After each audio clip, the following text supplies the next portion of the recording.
Hello, growers. Protect your crops from harmful insects with Modern Growers Insectanet. This top-tier insect netting made by Modern Grower shields your plants from pests and harsh weather, boosting your yields without harmful sprays.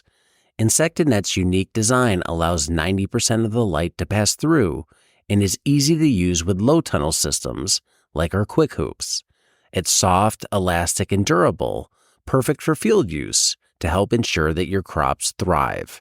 Say goodbye to pest damage and hello to healthier, market-ready produce. Invest in Insectanet and see the difference it makes. Get Insectanet at shop.moderngrower.co or using the link below. One thing I find interesting, and I think you're right about the market and the beneficial effects of having a big city there. When you did your market research, how did you go about that? Because I know firsthand that's one area that a lot of people in this space struggle with, not just microgreen growers, but vegetable growers. They might see a big city there and think, wow, that's a gold mine, but maybe there's already people selling there. Maybe there's other logistical reasons why it won't work. If you go back to the beginning, when you first looked into this, when you started to dig into the New York City market and see if there was the chance to sell your product into it, what were you looking for specifically? Repeatability and consistency. When I just started, I started working with a bunch of small restaurants in the area, and it's great. It's fun. I grow them amazing crops, and they make beautiful dishes with them, but they change their menu often. They never buy the same amounts. They're small restaurants because we're in the Catskills Mountains.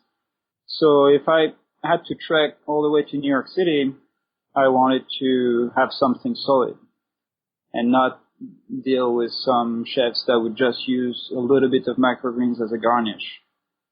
So the first thing I did is that I wanted to pick between farmers market or grocery stores. And the farmers market crowd, the microgreens producer is actually fairly thick in New York City. It's been around for a while. There are people growing in shipping containers in Brooklyn, so they're on location, which makes it a lot easier for them.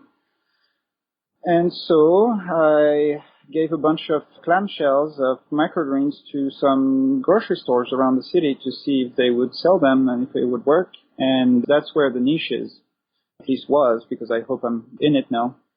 Because there's a variety of factors, but there was not a lot of producers offering to those stores. In New York City, there are a lot of historic independent stores that are not part of chains, that are just, how do you call them in American, mom and pops? Is that what you say? Yeah, exactly. Some of these have been around since the 70s, selling organic local produce, because it's a part of the country that has always been very interested in this type of products. And these are the ones that large distributors don't get to. So they want to work with small local farmers, and they don't have microgreens. So and it worked right from the get-go. And that's really what was very encouraging, because from the very beginning, we had sales in major independent stores throughout the city.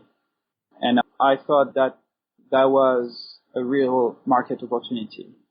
And so as far as restaurants and farmers markets, we still have very little experience. We have never done a farmers market. We only sell to a handful of restaurants in the city and maybe 10 restaurants in our area. We supply a few CSA aggregators. That, I think, is an amazing opportunity as well, but there's not so many of them around. So, yeah, grocery stores have been the strong point from the get-go. Farm Small, Farm Smart Daily is part of the Modern Grower Podcast Network. Check out some of our other shows like Carrot Cash Flow, the Growing Microgreens Podcast, and Farm Small, Farm Smart. Learn more about the shows using the link below.